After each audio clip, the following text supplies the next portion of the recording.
A national charity says disabled children in London are experiencing high levels of loneliness and social isolation.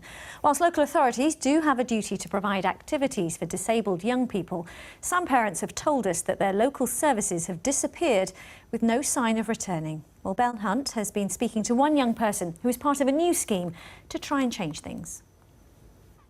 Parks and playgrounds, places where some of your best childhood memories may have been made. But what would your childhood have been like if you didn't have that free time? Meet Owasi. Once a week, he gets to go on an exciting adventure. He doesn't mind where, as long as he's out of the house. We visit the river and we visit to another park.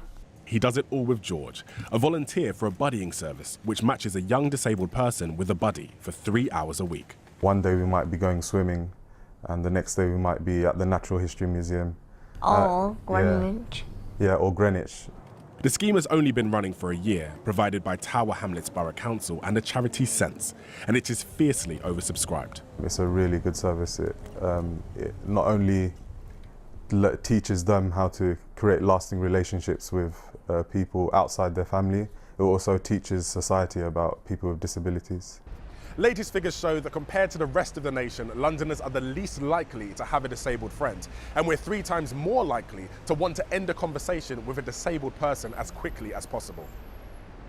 Sense estimates that hundreds of parents across the capital are struggling to care for their disabled children. We want to make loneliness everyone's business. So that's investment in buddying, but it's also making sure there's adequate support in social care. People need to go further. They need to look past the disability, focus on the individual, start a conversation, and maybe volunteer in their local community. With buddying services relying completely on volunteers, young people like Owasi are also hoping that more Londoners will hear their call.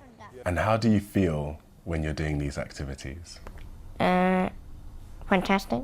Ben Hunte, BBC London News.